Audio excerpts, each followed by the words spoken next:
الحمد للہ رب العالمین والصلاة والسلام علی سید الانبیاء والمرسلین اما بعد فاعوذ باللہ من الشیطان الرجیم بسم اللہ الرحمن الرحیم۔ الحمد للہ عز وجل خواتین کی نماز کے طریقے سے متعلق لیکچرز کا سلسلہ جاری ہے۔ نماز کے فرائض پر ہمارا کلام چل رہا ہے اور اب تک کے لیکچرز میں ہم نے نماز کے 3 فرائض یعنی تکبیر تحریمہ،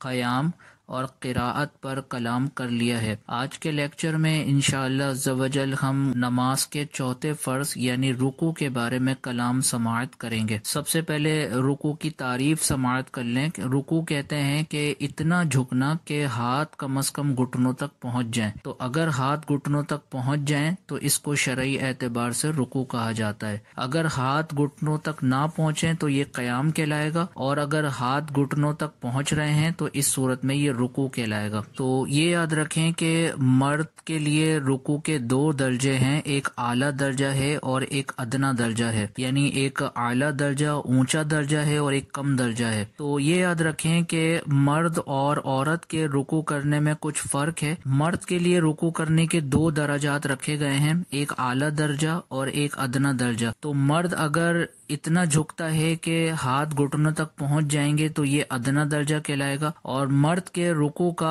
اعلیٰ درجہ یہ ہے کہ وہ اتنا جھک جائے کہ اس کی کمر بالکل سیدھی ہو جائے، تو یہ اس کا اعلیٰ درجہ ہے۔ تو مرد کے رکوع میں 2 درجے ہیں لیکن عورت کے رکوع میں فقط 1 درجہ ہے، اور وہ درجہ یہ ہے کہ عورت رکوع میں کم از کم اتنا جھکے گی کہ ہاتھ بآسانی گھٹنوں تک پہنچ جائیں۔ کمر کو سیدھا کرنے کا حکم یہ بہنوں کے لیے نہیں ہے، کمر کو سیدھا کرنے کا حکم صرف اور صرف بھائیوں کے لیے ہے، مردوں کے لیے ہے۔ عورت کو چونکہ صنف نازک اللہ عز و جل نے بنایا ہے، اس کے جسم کے اندر نزاکت کو رکھا گیا ہے، تو اس کے لیے حکم شرع یہ ہے کہ وہ صرف اتنا جھکے گی کہ ہاتھ گھٹنوں تک پہنچ جائیں، کمر کو وہ سیدھا نہیں کرے گی۔ دوسرا یہ کہ جب بہنیں رکوع کریں تو رکوع کرنے کے دوران وہ اپنے ہاتھوں سے گھٹنوں کو پکڑیں گی نہیں، بلکہ صرف گھٹنوں پر ہاتھ رکھنے ہیں، گھٹنوں کو پکڑنا نہیں ہے۔ یہاں پر بھی مردوں کے رکوع کا طریقہ یہ ہے کہ مرد کے لیے حکم یہ ہے کہ جب وہ گھٹنوں پر ہاتھ رکھے گا تو باقاعدہ گھٹنوں کو پکڑے گا، لیکن عورت کے لیے یہ طریقہ نہیں ہے، لہٰذا عورت اگر رکوع کرے گی تو وہ فقط اپنے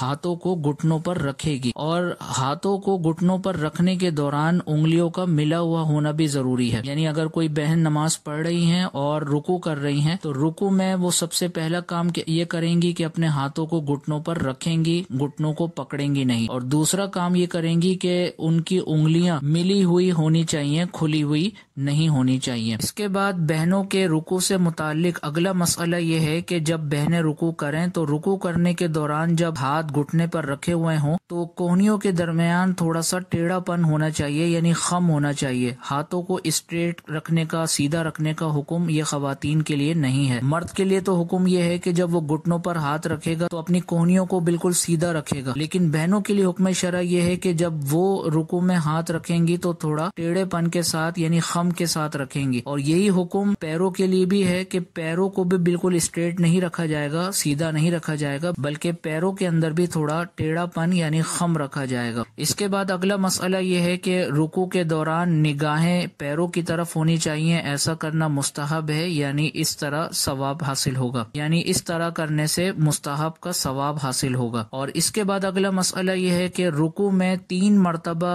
رکوع کی تسبیح پڑھنا یہ سنت مبارکہ ہے۔ رکوع کی تسبیح ہے سبحان ربی العظیم، تو یہ تسبیح پڑھی جائے گی 3 مرتبہ۔ اب اگر کوئی بہن چاہ رہی ہیں کہ وہ رکوع طویل کریں، رکوع کو تھوڑا سا لمبا کریں، تو وہ 3 سے زیادہ مرتبہ بھی تسبیحات کو پڑھ سکتی ہیں، لیکن اس میں بھی باعث ثواب اور باعث فضیلت یہ ہے کہ اگر 3 سے زیادہ تسبیحات پڑھنے کا ارادہ ہو تو اس کو طاق عدد میں رکھا جائے۔ طاق عدد کا مطلب یہ ہے کہ 3 سے زیادہ اگر آپ کا ارادہ ہے تو پھر 5 پڑھیں یا 7 پڑھیں یا 9 پڑھیں، 11 پڑھیں، 13 پڑھیں، تو یہ طاق عدد کہلاتے ہیں۔ تو طاق عدد میں آپ جتنا اضافہ کرنا چاہیں کر سکتی ہیں، انشاءاللہ عز و جل آپ کو اس کا ثواب حاصل ہوگا۔ اور اگلا مسئلہ یہ ہے کہ رکوع کرنے کے دوران بہنیں ایک احتیاط کریں، اور وہ احتیاط یہ ہے کہ اگر آپ کی آستینیں چھوٹی ہیں تو رکوع میں جانے کی صورت میں وہ آستینیں کھنچ کر اوپر کی طرف آئیں گی اور کلائیاں ظاہر ہو جائیں گی، تو کلائیاں اگر دوران ارکان نماز ظاہر ہو جاتی ہیں تو اس سے بھی نماز ٹوٹ جائے گی۔ لہٰذا بہنوں کو چاہیے کہ وہ اپنے قمیص کی آستینیں اتنی طویل رکھیں کہ اگر وہ رکوع میں جائیں تو آستینیں کھنچ کر اوپر کی طرف نہ آئیں اور کلائیاں ظاہر نہ ہوں۔ اور رکوع سے متعلق آخری مسئلہ یہ ہے کہ اگر کسی بہن کی کمر میں اتنی شدید تکلیف ہے کہ وہ رکوع کے لیے اتنا بھی نہیں جھک سکتی کہ ہاتھ بآسانی گھٹنوں تک پہنچ جائیں، تو اب ان کے لیے حکم شرع یہ ہے کہ وہ کرسی پر بیٹھ کر یا زمین پر بیٹھ کر نماز پڑھ سکتی ہیں۔ لیکن اس میں بس یہ دیکھ لیا جائے کہ کیا وہ اتنی تکلیف ہے کہ جس میں وہ رکوع نہیں کر سکیں گی یا اتنا نہیں جھک سکیں گی کہ ان کے ہاتھ گھٹنوں تک پہنچ جائیں۔ اگر واقعی اتنی شدید تکلیف ہے اور وہ اتنا نہیں جھک سکتی تو اب ایسی بہن کے لیے حکم شرع یہ ہے کہ وہ